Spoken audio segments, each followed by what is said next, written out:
Hey everyone, welcome back to another episode of Send Us Flowers. I am really excited to have Jordan here today. He is, an incredible creative, a community expert. He is just an absolute gem. You're an incredible human who does incredible work. And I'm really excited today to talk about that incredible work. I mean, you've really taken... You said no. You set boundaries. You said, I'm not doing, the status quo. I'm not, and I think that that's huge. I think that that's an incredible story. And so we're going to dive into that and how people are now taking their passions and turning them into a full-time career. And it is a real job. I hear so many people all the time say, like my real job or my day job. Mm-hmm. And you know what? I want to change that script. I want to flip it because you know what? Doing what you love is your real job. Absolutely. That should be the real job. And so let's dive in. Are you ready? Yes, I'm ready. All right. Introduce yourself. Tell us, a few sentences about you and maybe some of your most recent accomplishments because they are, if you don't talk about them, I'm going to. and people don't want to hear me talk. So. No. Oh my God. I'm like, I could listen all day. I'm like, wow, I love it. I love this. I love being able to hang out with like different friends and whatnot of mine and be able to come on like to their shows or whatever and see like you in your actual element. And I mean, you know how it is, especially being another creative, which is so fun. So hi. So fun. I love it. Hi, I'm Jordan, aka Jordan Rocks. On Instagram and all social media platforms, Jordan_ROCKZZ. And I am a Leo. I like short walks to the fridge and I hate the beach. Ironically enough. I do a lot of really fun content creation that is the most visible part of what I do, and it is probably the most fun way I get to connect with people for sure.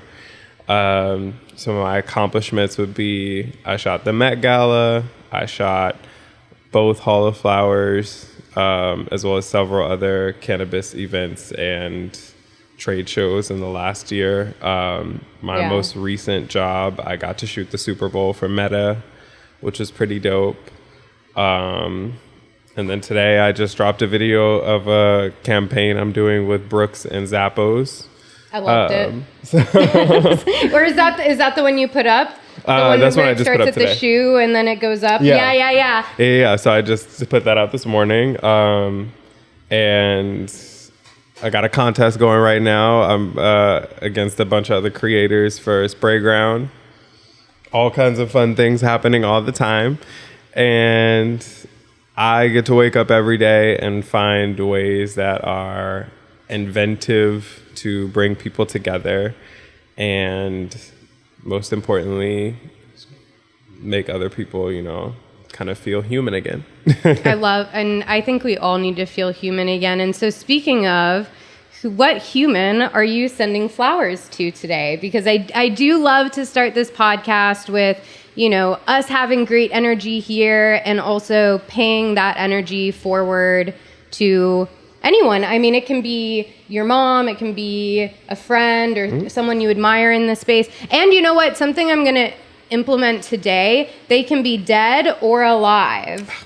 Because I don't think I've added like parameters around the flowers, but now that I'm more into this, I feel like we can give more we can get a little groovy with it. I'm very big on that. Anyone who knows me knows that I love working with women in the space. I just did an interview with Green Market Report where I talked about that, where I was like, I want to see more women win this year and I want them to get their flowers.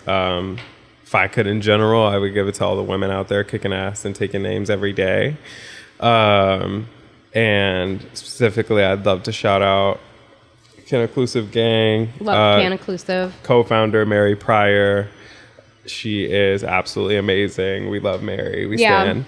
That's like Hi. Shout out to you. I didn't even know how to talk because I got so excited. I was like, hello. She's like, no, breathe, bitch. Right? I feel it. Don't worry. My brain is also processing to get my shit together. Yeah, it happens. It's almost 2 p.m. here, which means for me and everyone else who is doing what they love in LA, it's realistically 9 a.m. Remember that. If you are living life the correct way, 2 p.m. is 9 a.m. I like that. I'm going to bookmark that. I'm going to get it stitched on a pillow, to be honest. Oh my God, a t-shirt. Exactly. Do you have merch yet? Now you do? It's something that's in the works. That's okay. Add that on.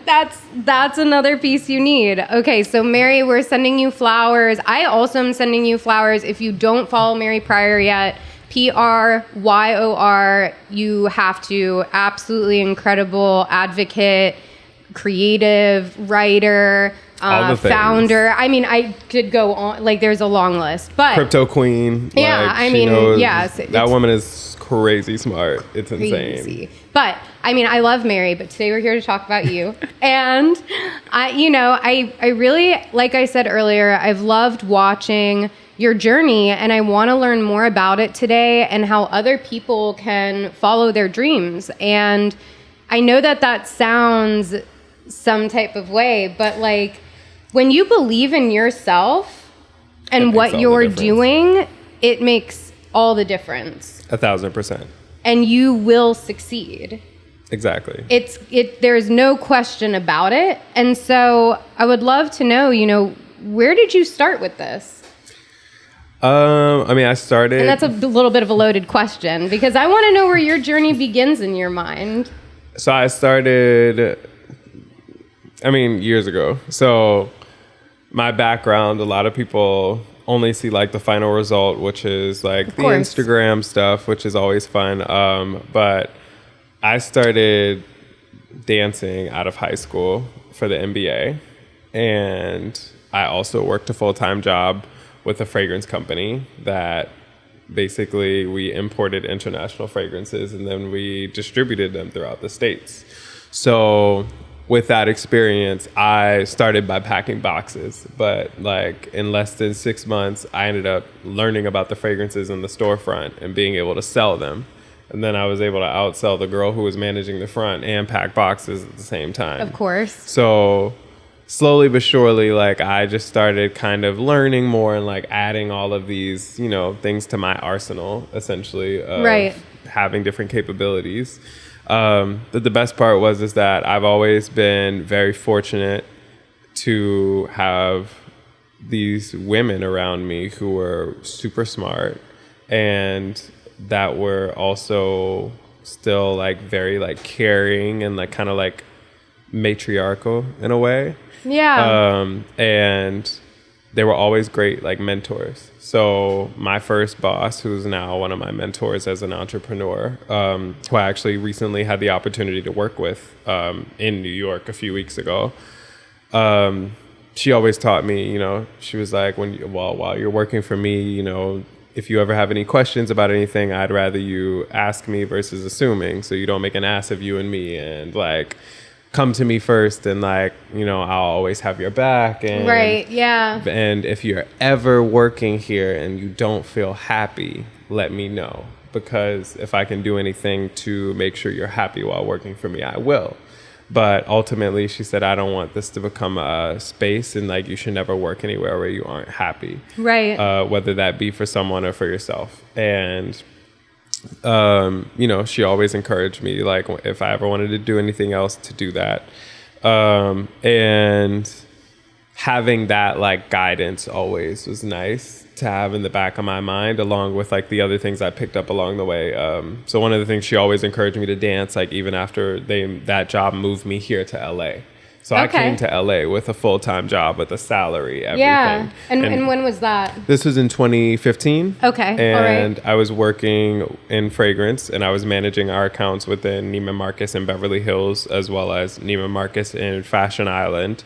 And then before the year was over, I became the West Coast coordinator. So I had both Neiman Marcus accounts and Barney's New York accounts. Okay, wow. Across like the Midwest. That's huge. Yeah, all the way to the West Coast. That's massive work. Yeah, so it was really fun. but also taught me a lot because I was still only like 19, Yeah. which is crazy. And in 2016, that's when I met my old business partner, who was a friend of mine who worked for Saks, and she left Saks to open a Prop 215 shop.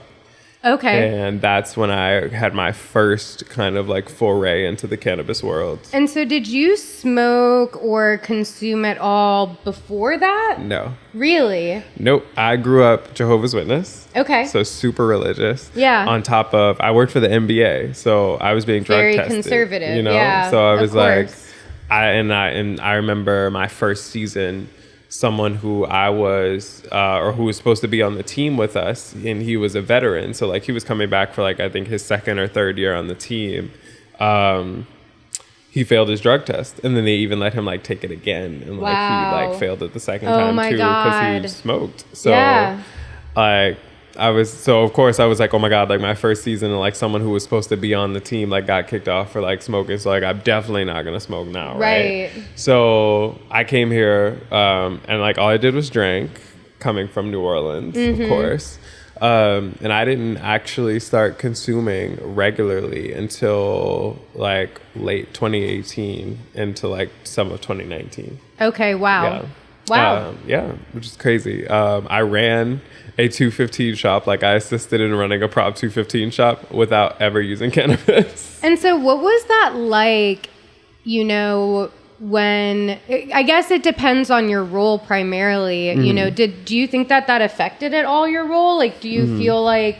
There was a bit of a learning curve, but Right. for me, just like within like cannabis and how I approached retail very differently. So like I never looked at my my clients as like just like a opportunity for a sale. Right. I looked at it as an opportunity for a relationship. So I mean, I worked at fucking Hollister when I was 17. That is... Like, yeah. Not, that exactly. yeah, but like I worked at Hollister when I was 17, and like I remember working Black Friday, and these like little aunties like came in looking for like shit for like their nieces and nephews, and like I remember I didn't even work for like Hollister full time anymore. Like I had my avail set to like limited, and they asked me to come back for Black Friday the following year. And those same ladies came in, and they were like, "We took a picture with you. Like, we had so much fun with you. Like, and that's what it's about, right? That is what that's about. Yeah. And so you took that to the Prop 215 shop. Exactly. So I came in with that mentality, and it was the same way I worked within Neiman's and like Barney's and everything else was that. And that's what I work on teaching brands in the space, is that it's about creating brand champions and that loyalty through relationship. Yeah. Because you can't, so many brands come in and they think, well, like, oh, well, like it's good stuff, so it should sell. And I'm like, that doesn't mean anything. Like everyone and their mom can come into like the market if they have enough money and put a quality product on a shelf.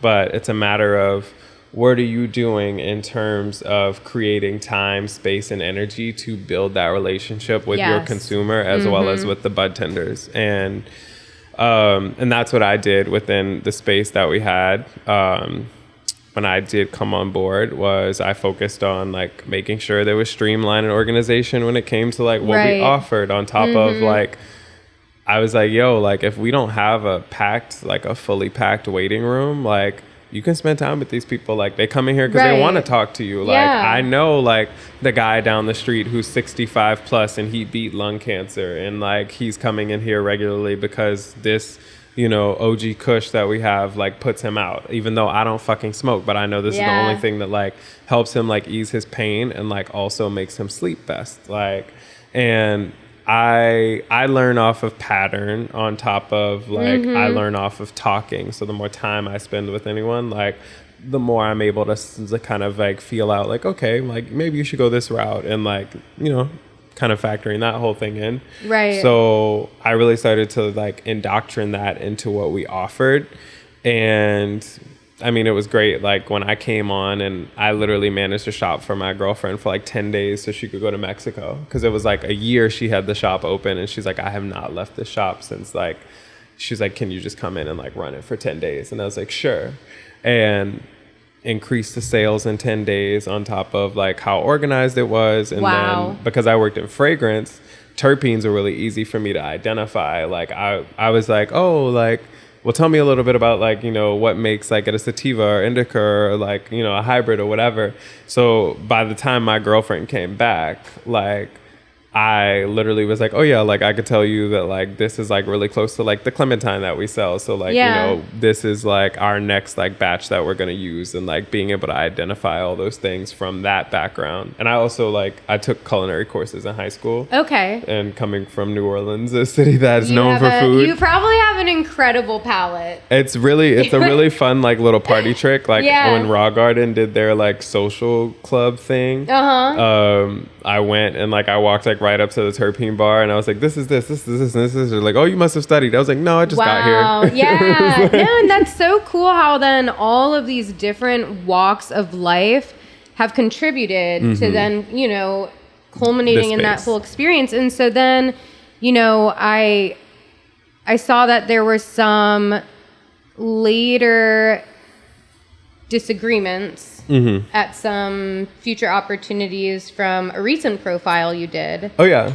And so, you know, and we don't have to go too far into that, but you know, oh, I don't care how that graduated. And then when you ultimately made the decision to go full time into your creative endeavors. Yeah. Oh, yeah, exactly. I mean, my girlfriend and I parted ways, unfortunately, which really sucks because, like, the reason she started we opened the first all CBD store in LA. We expanded to 3 doors in 16 months. And a lot of that was based off of like the work that I put in I was there almost 7 days a week for a year. Right.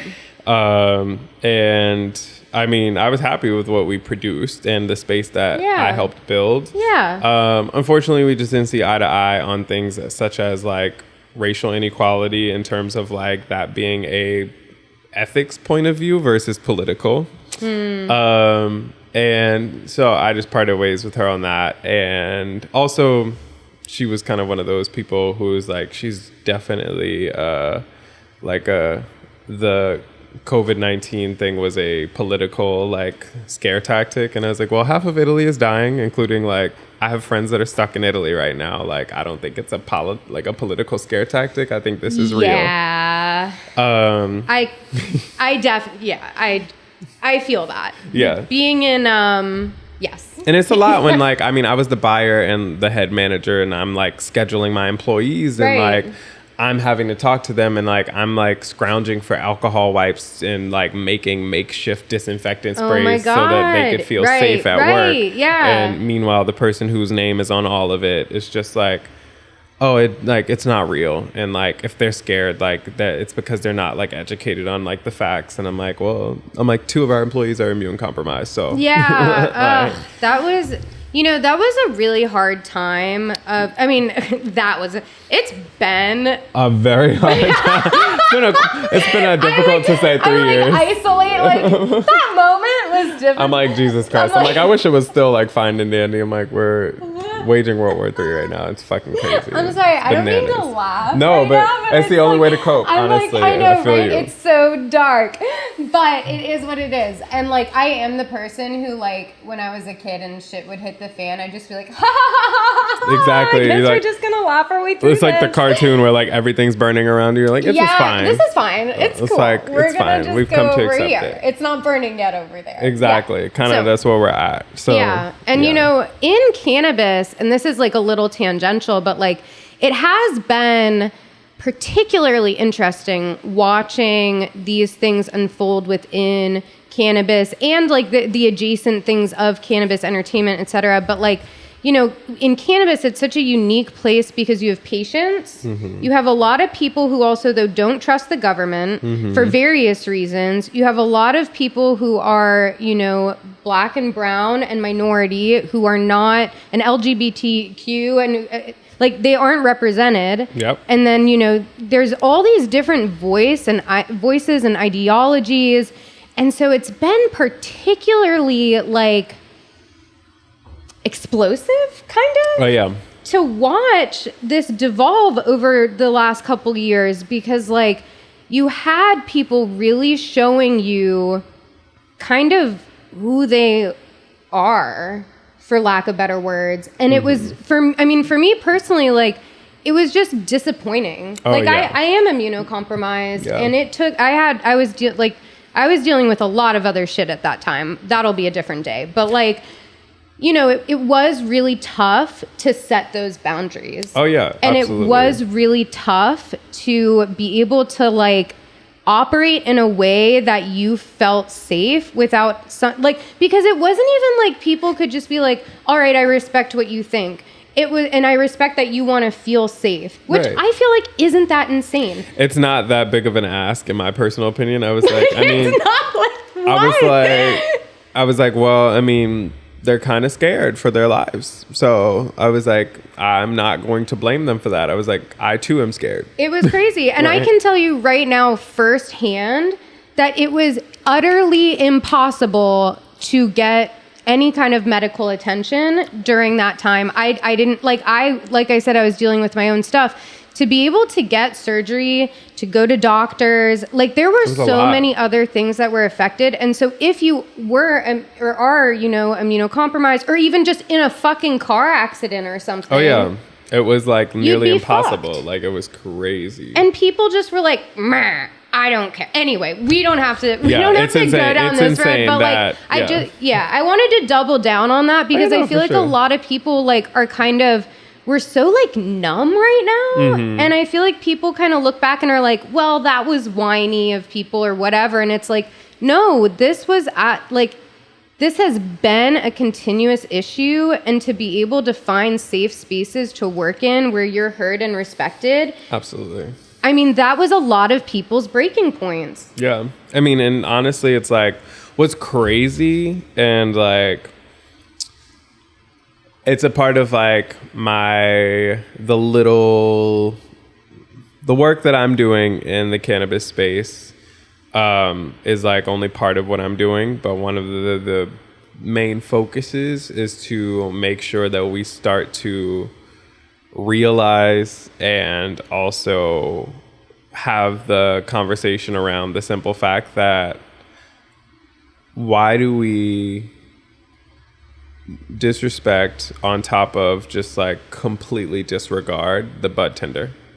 Because the funny part is that from someone who's been a buyer, who's worked with buyers, on top of worked with like some of the top buyers in the world for some of the largest and like most insanely wealthy companies on the planet, I'm here to tell you, anyone who's listening, and if you're a buyer, you're going to hate me for this, but you don't matter. The only two people that matter in the entire equation are the consumer and the bud tender. Because if a bud tender likes your product, they're going to sell it, even if it's not sold in that store. Do you know how many people I diverted from Sweet Flower and said, go order it from Amuse when Airgraph's new batteries and new pods came out? And do you know how many times I said, oh, we don't have that right now. They got it down the street. And it's a little bit cheaper. Go there. Because it's good product. Yep. You know how many people I told not to buy houseplant? Literally. I haven't even tried it yet. Don't. So anyway, I probably have like a target on my back, but who gives a shit? No, actually Seth Rogen tweeted at me because I called him out on Twitter for posting his weed on Instagram. And I was like, if anyone else did this, they'd be deleted. And okay, get this. I love this. I love you even more, Liz. I've been posting. Shot up 20 points on the list. I've been posting. Hey, Seth, I've been posting my art for you for years and no response. But I come at you, and I wasn't even coming at him. I was just generally like, anyone else who posted this, and he responded to that. I was like, dude, you're a celebrity. This is the thing that got you to get. I was like, dude, I've been like, I love your work. I love your pottery. I want to do art with you. I want to smoke session, paint some shit with you. I even painted a painting inspired from his vase.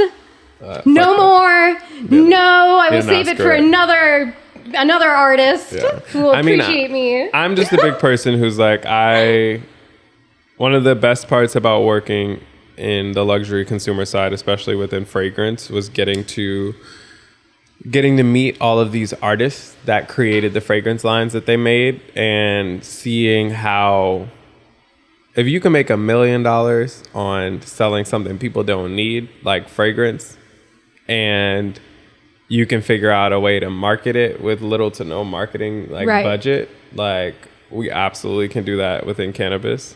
But not only that, but seeing people who walk the walk and talk the talk was the number one thing. So for me, the number one thing is especially once regulation came into play, like when I was buying for the CBD store, I had to be super OD on what came in our store because we could get shut down if I bought the wrong thing. Of course. So then when I moved into corporate cannabis and I was working with Sweet Flower, I outsold their entire staff across all 4 stores in 7 days because I came in and then I went through all the products that I knew. And I was like, okay, bet I know about Papa and Barkley because I carry Papa and Barkley CBD in my store. So I already done all my research on them, like, and every other brand, Wild, Kiva, all that. I was like, I know all these because they have CBD counterparts. So I've already done all my research. So then I just researched the brands I didn't know. So I knew them like the back of my hand. And the problem was that no one else was doing that. And like I said, the more time you spend with someone, especially the more time you showcase how much education you have about a particular subject, the more likely they are to like obviously spend and engage more time with you. And we all know that time is money. So obviously like it was easy to skyrocket like sales and blow past certain things. And that's what that was like around my decline of when I started to like really make my exit plan away from Sweet Flower, because I was like, once again, just contributes to the problem, because like you say or do one thing, but then there's like no organization or anything else on the other end. Like, literally the manager that I was working with before, like right before I left and she left, like there's no reason it should take almost 3 months to get approval for a community board to go up inside of a dispensary.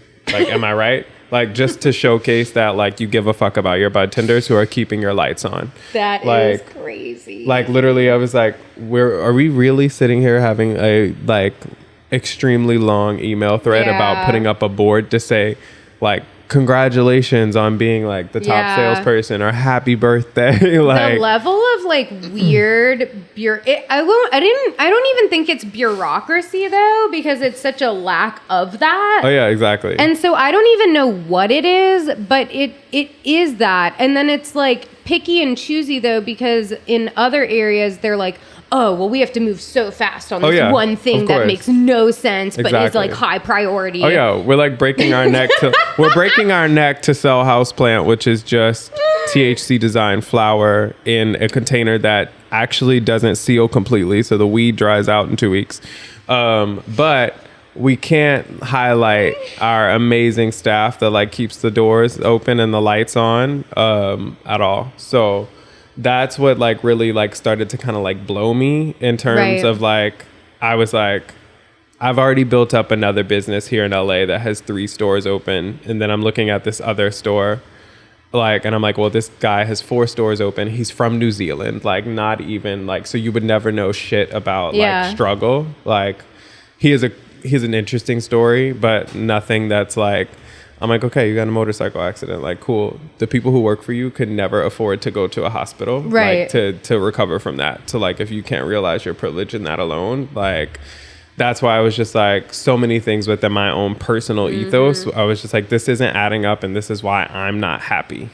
I was like, I'm not happy because I'm working for someone else, making them rich, when I have all of the knowledge and capabilities within myself to be able to actually go out and make some money for myself. And if the best part I found out about this was that I don't have to hide like who I am or my feelings about anything, like for the sake of like professionalism, because the funny part is that it's extremely unprofessional what a lot of people do in the space, and no one talks about it. And then all these people sit in, they end up in these weird predicaments or relationships, and then they're like, oh, I wish someone would have told me. I'm like, well, I'm the person that's going to tell you to be like, you shouldn't work with that person. Or like, you should go here, or you should support these people, like, because they're doing the work and they're also people who care about the community ultimately.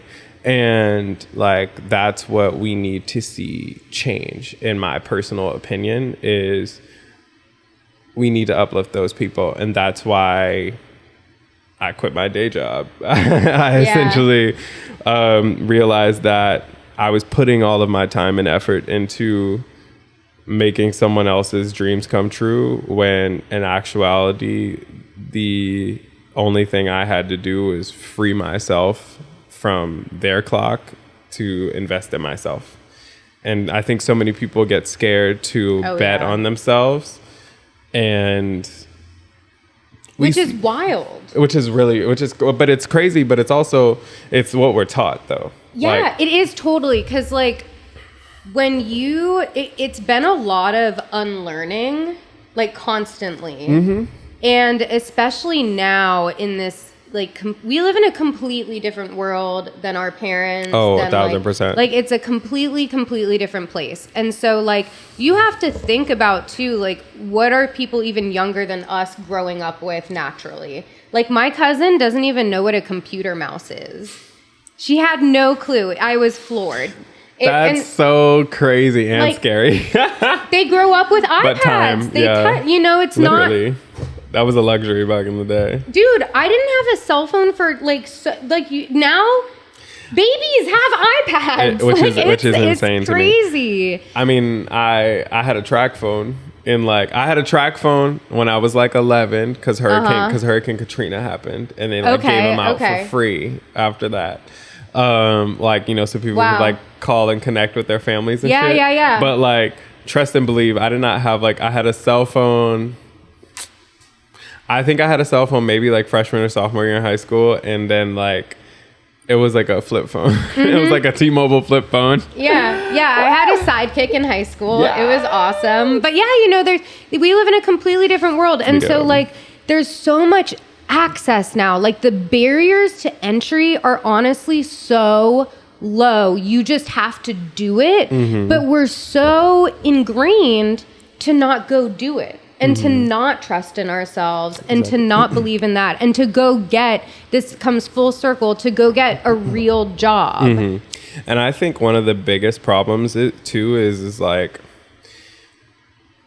especially for us working in the social media space, we know the realistics versus the... you see a lot of... I like, sorry to interrupt, I like to think of it as kind of like the Wizard of Oz. My God, that's literally the perfect analogy. Like, I use that analogy a lot when I tell brands about how they should like work on sharing more about themselves. Yeah. Because they're like, oh, we want to do this, or like we want this, like, or we want like, we just want a viral moment. And I'm like, I'm like, right, the fucking like. The joke of the viral moment, right? Like, we can definitely get into that. Yeah, that's episode 2. Stay tuned. Literally. We'll have a whole side series. Yes, absolutely.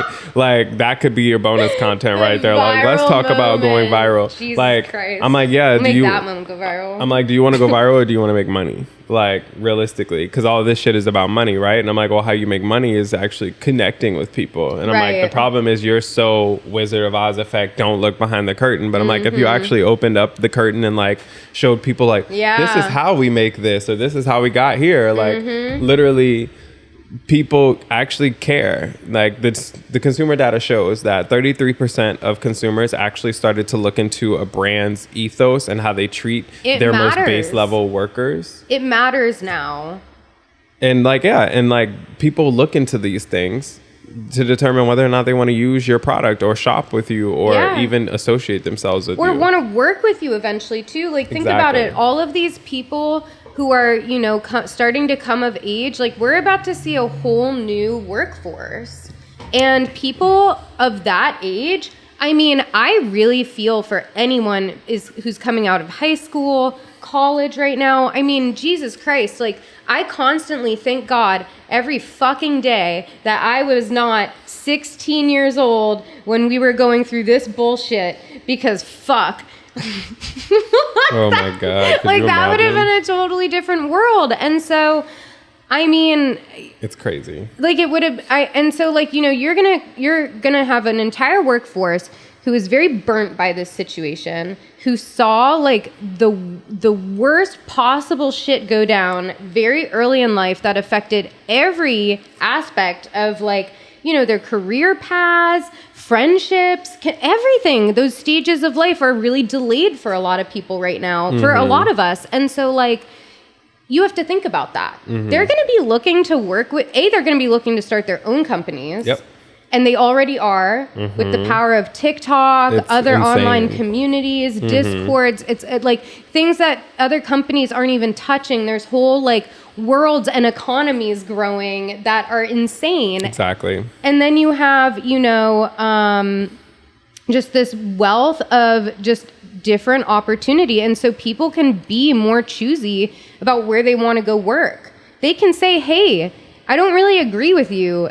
And I don't have to, and I can just leave. Where before that wasn't always kind of like such an easy option. And maybe for some it's still not like an, I don't want to call it an easy option, but it's just a more accessible option. On top of the main thing is like what I wanted to say earlier, I think the problem is for a lot of people that like no one's going to tell you. And like, I'm going to tell you this as somebody that is literally booking gigs with like that are some of the craziest, coolest gigs in my life that I am so fucking thankful for. It's not easy and it does not happen overnight. No. Literally everyone sees the final result, and that's the number one problem with social media. Yes. And like that's where I try to keep it a little bit different. And like I like one day it might be, yes, me shooting content at the Super Bowl. Right. The next day it literally might be like how I was crying on the freeway talking about like how homelessness sucks and like we need to get our shit together and like figure out like what we can do to help homeless people. Like, or me like pulling my hair out to be like, I can't figure out this transition. Like it's like it's one or the other. And then I'll show you the happy moments as well. But I think the number one thing is that even though it gets frustrating and it's really difficult sometimes, still keep going. Like still, it's really rewarding. Put the content out there. Do it. Post the thing. Exactly. Because even if it's something where like it didn't perform too well, the crazy thing is like I have videos that don't perform like for shit. And people come up to me and they're like, oh my God, like, I love your stuff. Or like, I love that video. Yes. I'm like, oh my God, that did horribly. But that's all that we see. And so much of like... And it's subjective. So exactly. Like, it might not, again, like, so I think of a lot of things, you know, in different audiences because we're able to now. And so you're able to have that reach to different people. And so like, maybe my video wasn't a viral moment, but maybe my most loyal X amount of people loved that so much they got like 500 sales that day. Exactly. And I've seen that happen with myself. I've seen that happen with other people. I've been on every fucking side of this triangle, circle, square, whatever shape you want to call it. Like you have too. And so like, you know, it's not overnight. What we started this saying, you know, this all kind of happened in 2015?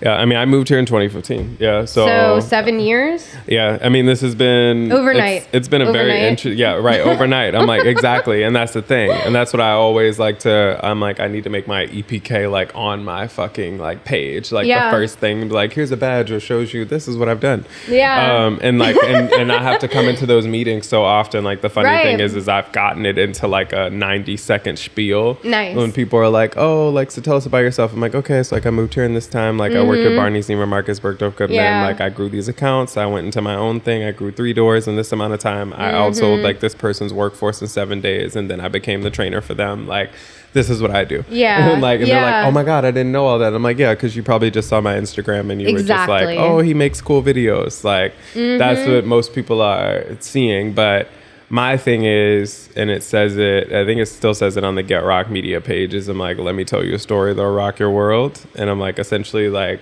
I like to ask people when I meet them, instead of asking them what do they do, like if I have a moment with them, I'm like, what's your story? And they're always so thrown off by it. I love that. I think that's beautiful. But like, It's better than what do you do? What do you do? And I believe that everyone has a story in them. Exactly. Everyone does. Yeah. I mean, your life's a movie and you're the main character. And you're the main character. And so I think that that's like so fucking crucial to remember. And so in all of this, when did you first pick up the camera and say, all right, I'm creating content?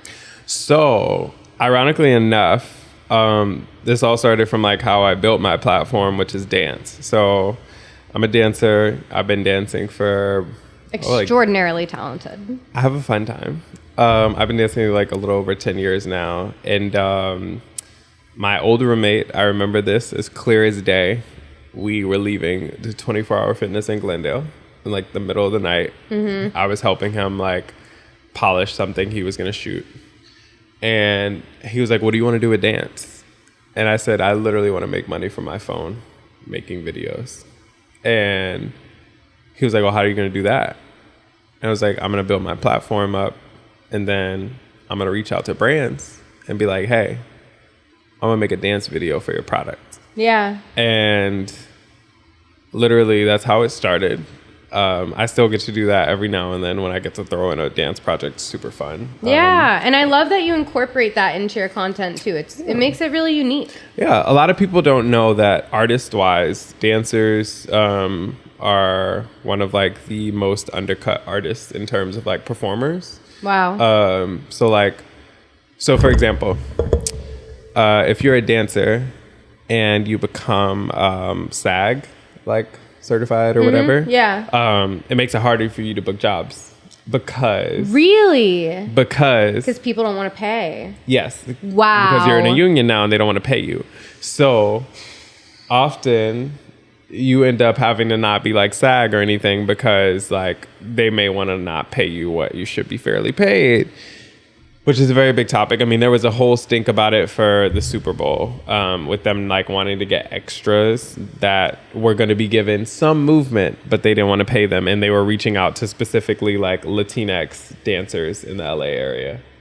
Yeah, crazy. So like I realized like moving here because I worked in the NBA and like I booked my first movies off of that, like all kinds of shit. So I was like, I don't want any of these gigs. Like, and I was like, and I don't want to go like the audition route because the audition route's super like, it's either like you're super like refined and like to an agency and like they send you out for like booking specifically or like you know someone. Yeah. And like that's totally fine. Like I have some great mentors in the space and like I've danced with some really dope fly people, which I love. But I was just like, that doesn't speak to me. I was like, the business side of all of it spoke to me. And I was in a mentorship program with an amazing dancer. And I was realizing, I was like, yo, like I'm paying this money. And it wasn't even a lot of money a month. I was like, I'm paying this money for this training. And I was like, but he's not teaching me how to manage if I make money as a dancer. Right. And I was like, and I got friends in here that are crazy fucking talented dancers. Yeah. And like, they're struggling to make ends meet to even be able to like pay their rent and take this program. So like, what the fuck? And I was just like, yo, I'm gonna go do this on my own. So originally Get Rock Media was born like during quarantine as an idea. Okay, it's a quarantine baby. Yeah, the full idea came out during quarantine. That. Yeah. So because I'd already been doing it like since 2017, 2018. 2017 is when I started shooting my own videos. And shout out to my boy Christian, aka Christian CB4 on Instagram, and he's an amazing dancer and videographer. Okay. All of my like bigger projects or anything that I filmed on a professional camera, Christian filmed for the last 5 years. And he's just like my brother and like movement and everything else. That's so cool. All right. Yeah, so he's the homie, and we just would always get together, and I was super hands-on. I was like, okay, this is the choreography. Like if I had footage from a rehearsal, I'd show him ahead of time. Sometimes I'd have him come into the rehearsal and like I'd have him like get a feel for how I wanted things filmed and whatnot. I would be there with him through most of the editing process if I could, or I would be like super detailed on like my notes and whatnot. So I was always like super hands-on with the camera, and I started really creating that content back in 2017. And then like I worked with a couple apps and whatnot. I'm not a big fan of TikTok because I did a gig with them where I ended up having to reach out to my lawyer to get myself and a bunch of other influencers paid. No. So that's why everybody's always like, oh my God, you should totally be on TikTok. And I'm like, funny story. So not a big fan of TikTok for that reason. Once again, been around, seen a lot of different angles and whatnot. Right. And like you said, like I'm the type of person where I'm very much like I never take too well to like playing the game, because I think a lot of the game is bullshit, when in actuality, like if we sat down and we like actually just told the truth, we'd probably get a lot further. Maybe. Instead of everybody like dicking around, like lying to each other and like trying to be like, this is what I have, but it's not really what I have. Yeah, you know? yeah. Like, you know, I think, again, it goes back to that, like, when you trust yourself, you have to be honest with yourself. Exactly. And a lot of people also aren't, like, extraordinarily honest with themselves. And so I think that's where that comes from. The difference, yeah. Yeah. And so when you know, started this during quarantine, how did you specifically get into Reels? Because that's really where, I mean, you're just like the transitions you do are so on point. I love it. I think like the content and storytelling you do is really, really cool. The way you use color, I love. Like, I feel like a lot of content is very colorless now that we don't do images anymore, which I hate, by the way, but that's totally also different topic. But like, it's funny because I feel like I'm going the reverse. Like now I'm like really getting into pictures and shit. Like I've been like really getting like OD about the Huji app. Like I love taking like the nostalgic type photos. But you know, so here's the thing too. Like I feel like other and you can correct me if I'm wrong. I feel like there's like art for artists and there's art for like creators. Honestly, like you know what I mean? Yeah. I feel you. Like literally, like.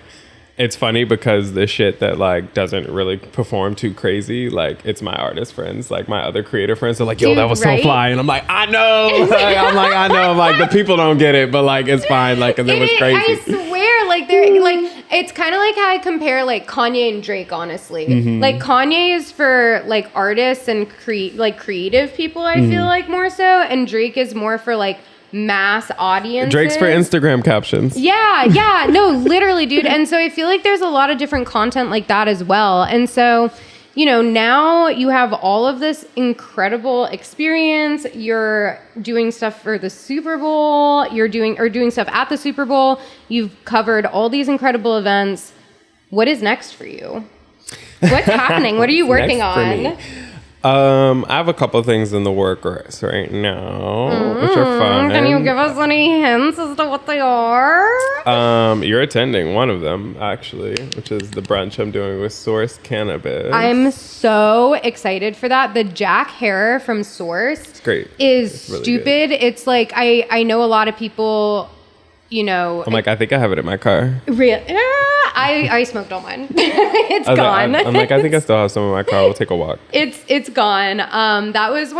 That's like probably top 5 best tasting Jack Harers I've ever had. Maybe top 3, because like, wow, it just comes through and you feel incredible after it. The taste is phenomenal, and their other stuff, their terps taste is just like. It's so terpy. But yeah, I'm really, really excited for that. And so, especially with, you know, LA and a lot of other cities sort of coming into this next phase of whatever the fuck it is we're doing, do you see a lot more events happening, and that being something that you're going to be diving into a little bit more of? I do kind of want to, let me just say it. Yeah. I'm going to throw some of the best events that you've ever seen this year. You heard it here. You heard it here on Send Us Flowers. I attended way too many whack-ass broed out events last year, and I'm fucking done. That's why I'm starting with this Canna Queens Source Brunch, curated by moi, and it's going to be fly. But I do see more events happening, but what I do see is... And I've already started talking with a ton of brands about it as well, seeing more mindful events happening. Yes. Because right now it's like... Please. It's just like a bunch of like very kind of like cool but random kind of things. Like, for example, they're mansion parties. Yeah. They're blunt. Who did I just talk to? Antoinette of Pleasure Peaks. She called them like titty and joint parties or something. Literally, it's like, but what's the follow up? What's the carry through? And like, how does this build? How does it impact your lifestyle? Yeah, and exactly. Yes. We'll have to chat more than just sidebar on that, because I have some things too, but I don't want to say it here just yet. No, it's okay. I completely understand. Stay tuned. Yes. I'll hint at it. I did glass blowing class yesterday. Ooh. And let's just say it was extraordinarily relaxing. I love that. I got super into glass blowing there's a show on Netflix. Really? Yeah, it's like a competition glass blowing show. What? There's 2 seasons of it. It's really good. Okay. Fucking good. Okay. I'm gonna send it to you. I'm so sorry. I had to be like, I'm crazy into it. Like, it's really fucking cool. That sounds awesome. Okay, I have to watch it. But yeah, I totally agree with you. There needs to be just, and that's the thing. It's not like it can't exist. Like, I do like going to those things every now and then, and it's a lot of fun. But again, like audiences, there's so many more people who, incorporate cannabis into their lifestyle. And it's not always like, oh, I'm going to smoke the fattest blunt ever, which is fun. Yeah. That's a good time too. But like, I also want, a yoga and a brunch.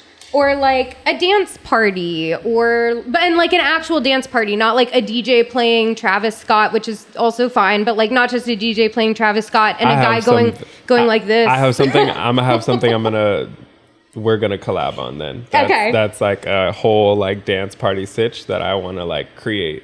I already have so much fun. I already have the pitch deck done. Like it's in a pitch to a brand that we're gonna have to cut out like this whole part of that. Literally, sorry. No one gets to see. Just show this part.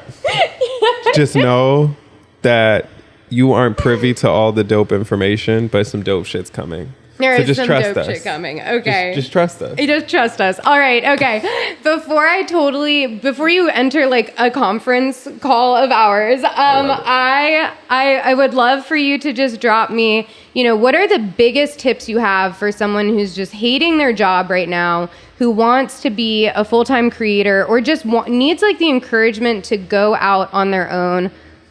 What are you telling them? First off, do it. Trust your gut.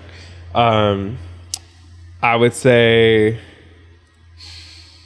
3 things that helped me and or keep me grounded. So in terms of like that helped me, reading. Reads that I would suggest to be, the first read is You Are a Badass at Making Money. I didn't even finish the book, and I quit my day job before I finished it, and it changed my life.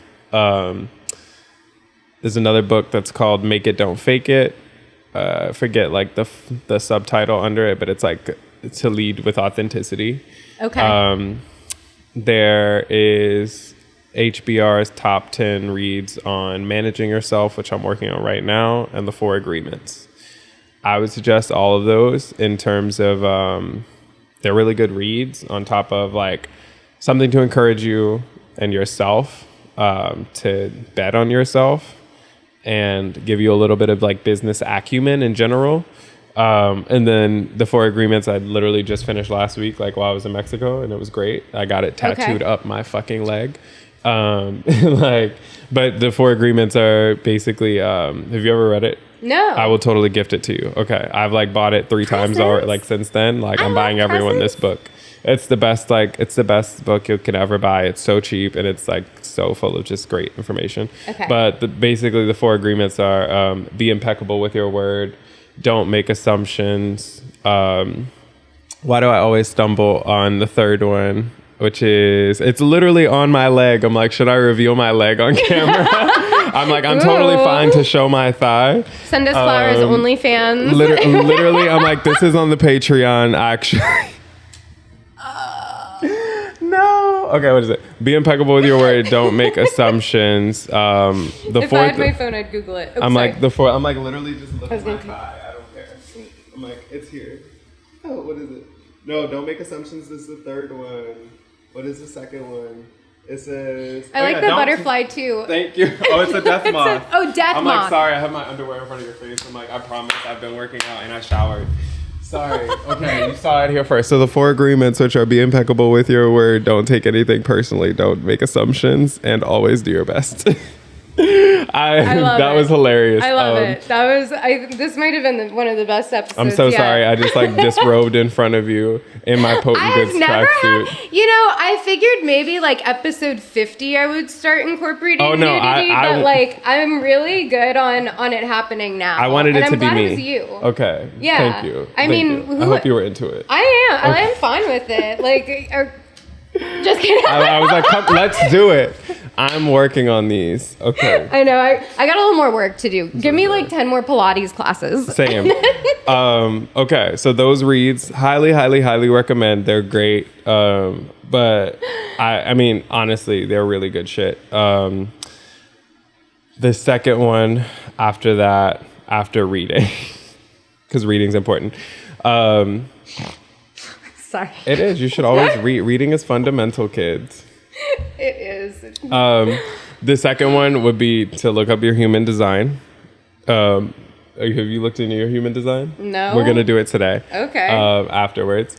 It's what I describe it as is like how you accept energy and then kind of how you rework that energy into your life. You know, it's crazy. Marta just talked about it too in an article in an interview she did. I'm almost like scared to know this. So I guess knowledge is always power, and it just gives you something to work on. Exactly. So if anything, no, it helps you because like. Okay. So Tess is the one who put me onto this. Okay. And I'm a manifesting generator. So I basically have the ability. You want me to help you with it? Can you manifest since I already fucked it up. Can you manifest that box? I'm like, since I already fucked it up earlier. Okay, this time it didn't go flying everywhere. Thank you. You guys should have saw earlier. I literally opened that and they went. I don't care. That's right. I have no shame. They went flying everywhere. Would you like one? Sure, since I already fucked up and like made them fly all over the place. I promise none of them fell on the floor, only in my lap. That's okay. So I'm a manifesting generator, which means that I have the ability to like actually speak my like world into existence, which is kind of fucking crazy, but true. That's how I manifested my Met Gala job, low key. And look up your human design. It's crazy, but it really fucking helps. It tells you what of your chakras is activated on top of like, it just allows you to learn a little bit more about how you should carry on. Right. And for me, like it works. Tammy knows hers. Amber I'm all knows about hers. systems. Yeah. And so like you heard me like saying that earlier, like I'm all about systems. Like I think we are kind of like advanced microchips, sort of. I don't know. You all are gonna be like, this I'm so here for this. Lost it. Yo, I love hearing I love hearing people's perception of existence. Like my girlfriend has a really crazy one that like just it's mind blowing, but at the same time it like makes me very like happy. Like oh shit. She's like this was like she was like high off like shrooms or acid or some shit. Yeah, like yeah, when yeah. she had this experience. She was like it was like I was out of my body, but like I could see through like my eyes. She was like and she was like I was like this like cloud of like existence. She was like, and this is just like my meat sack. Like, did she feel like her feet were still on the ground though, but she couldn't like know her? Oh my God, I have to have a sidebar with you about this because I had a trip a few years ago where I had the exact same feeling, and I don't know that. Literally, crazy. She was like, I was like, so like when we like die, like what do you think? And she's like, I think we just kind of like go back to like wherever. I was like, what if we wake up next to each other and we're like, what was that? That was crazy. And you're just in like another life. Literally. No, I think there's so many like similar. I love other people's perceptions of it too. I think it's really fascinating and it's very telling about where someone is in their personal journey. And like, I think that, man, I love other people's stories about that. I'm so glad this came up. I love talking about this kind of stuff. Roger and I started to get into this too. Oh and it was so, I love talking about like spirituality and other people's definitions of it. And oh my God, we're just having you on another episode. Okay, third thing. Last thing. Third thing. Trust your community. because they fucking got you. Literally, shit like this, like, which is another great opportunity for like me to be here and like talk about like who I am and like what I do as a creator. And remember that shit is more powerful than anything you could ever buy. I tell this to all of my clients. I tell this to people who hit me up and ask me for advice. And that's the most important thing, is that you have to focus from an aspect of like, who is your community around you? And like, I look at everything, like you said, in like a systematic like turn point of, for me, I'm like, yo, we're all on this ship. I know Liz is going to do her part. And she's going to be great at it. So, like, I got to pull the fuck up and make sure I do my part and I'm great at it. Oh, my God. No, I feel that, dude, but I feel that way about, like, I'm like, those people are awesome. I need to be doing more. Exactly. And that's exactly. And that's how I operate from, like, I'm like, oh, shit, well, like, they, like, one of my girlfriends, her name's Cece. She's an amazing instructor. Every time I take her dance class and like I like watch her talk, I'm like, I can literally see Cece 60 years from now instructing like on a stage full of like 1,000 people. I love that. One of the things she's like, I love that she tells people, she's like, when somebody else is like out there performing, like you give them that love and their support. And then when it's your turn, you go crazy. And I'm like, yes, I love that. I love it. And that's what you got to do. Go crazy. Yes. And it's not about comparison either. It's not like, oh, I see them doing stuff, so I have to do more because I have to do more for my ego. Mm-mm. It's that, hey, like, they're fucking crushing it. And I love that for them. And I, like, for me to also do my part and show up, I need to be doing more because they showed me that I can be doing more. Exactly. And I can be doing it in this XYZ way. And I think that that's what's so inspiring. And it's like another kind of like quote, but like when you look over at someone, not why do they have that? How can I do that? Mm-hmm, exactly. Like, don't, and it's so hard when we've all been so isolated and like looking on social media and just like we say, a lot of that process, even when we try to show behind the scenes, like I've noticed that other people don't even like to like see it almost sometimes. Which is like, crazy. It's just not... Like, I'll be like, this is the process. And they're like, ooh. Like, and then I'm like, but here's the finished product. And they're like, we like that one. like, do you remember, like, I mean, am I, like, dating myself by saying this? But do you remember back on, like, DVDs, they used to have the behind the scenes and, like, the bloopers and shit. Like, the cut scenes. That's like, not a thing anymore. Like, oh, my you think God. about that? Mind blown. Like, one of my favorite Holy things. Shit. One of my favorite things of all time is, like, at the end of Charlie's Angels, that the credit scene is like all bloopers, and it's so funny. Every time I hear All the Small Things by Blink-182, I immediately think of the credit scene from Charlie's Angels. I love that. Oh my God. Okay, well, so I've loved today. I mean, we're gonna talk. Oh my God, this. yeah, we're gonna I'm talk. mostly worried that my phone y'all. battery is like dead or something at this No, point. At least we have the audio. Exactly. But okay. Lastly, I'm gonna give you like the briefest moment to tell me, what's in your bag right now. Oh, shit. What kind of cannabis products are you using, or your favorites? You can give me a top 3 rundown real quick too. Should I grab my bag? If there's another, you can also grab your bag. Yeah. I was like, it's right there. Yeah, Okay. yeah. Just go ahead and grab it. We're still recording. Yes.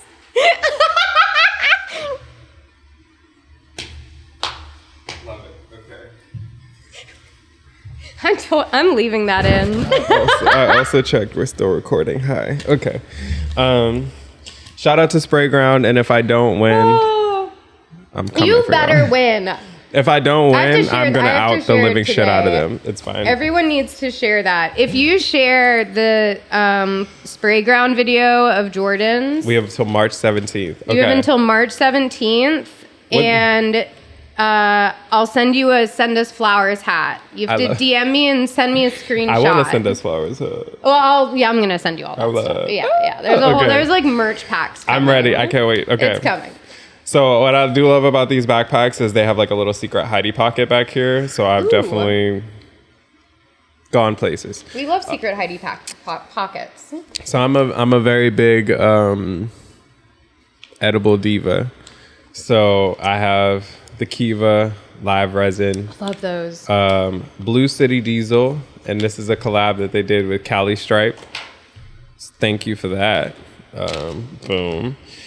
I don't know what else is in here though, cannabis-wise, because I think I do have some Source cannabis, but I think it's in my box in the car because I ended up taking the box out. Oh, I do have more things in here. Okay, I have this. I don't know. There's always cannabis treats happening. I don't know if I want to shout them out because I don't know anything about them, but I have this this joint that is a. Give it a blur. I have this joint that is like a drinkable joint.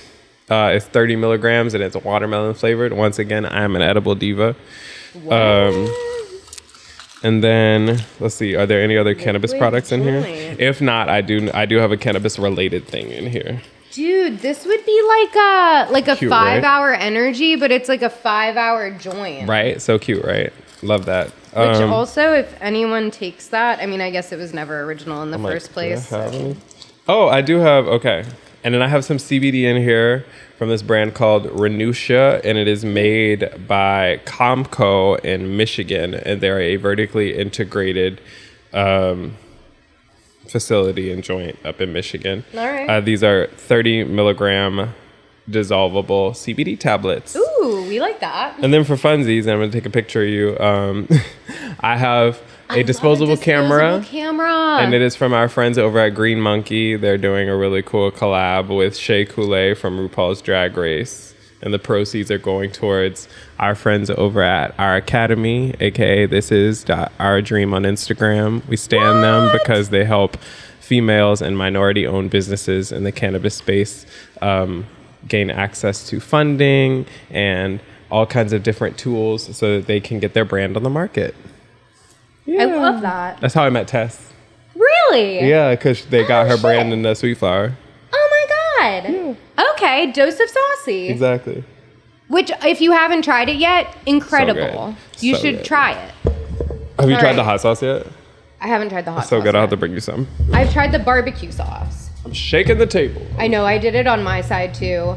It was an earthquake. It's fine. Ah, it's LA. Okay, smiles. 3, 2. Love. Can't wait to get these developed. I'm so excited. Thank you so much for being here today. Thank you for having me. Thank you for sharing your journey and the beautiful aspects of it, the not so beautiful aspects of it, which end up being beautiful anyway because it's all a part of the process. I'm a very open book. Okay. Last but not least, where can people find you? And then we will let the good people go on with their day. Yes, I'm a Chatty Cathy, but my name is Jordan. Jordan, JORDAN _ROCKZZ. That's on Instagram. That's on Likey. That's on Prism Pop. That's on TikTok, even though I don't use it. And then if you have any marketing questions, it's in my bio of my main Instagram, but you can also follow Get Rocked Media. That's GETROCKDMEDIA. Or you can go to getrockmedia.com. That's without the D. And yeah, you can catch me probably running around your cannabis event or running around the world. Yeah, running amok. Literally everywhere. I pop up in the most unexpected places. I've seen Kika, and do you know Jeej? Oh My Jeej? No. Her name's Geraldine, is her full name. But I've seen Kika from Gorilla RX and Geraldine outside of LA more than I see them in LA. That's crazy. I always run into them in New York, and I always run into Jeej when I'm in SF as well, which is so crazy. Okay. I run into people in other states, and we live in the same state. To say, I don't know. I met you in the same state, but I feel like I don't know. But we first saw each other. I think we first met in person at Santa Rosa Hall of Flowers. Yeah. So it wasn't in LA. Exactly. I always see people not home. And how we met was super random. It was at Thomas's house, Airbnb. Yes. Oh my God. And you, And I was like high as a kite. Now. I was high as a kite sessioning. Snacks. Yeah, I was getting snacks and I was dancing. Literally, I was dancing by myself on the deck, high as fuck. What a time. All right, everyone. I love it. Thank you so much for being here for another episode of Send Us Flowers. This was the best. I was like, I'm giving you my Vanna White. Thank you for having me. This is amazing. No, I loved it. Bye, everyone.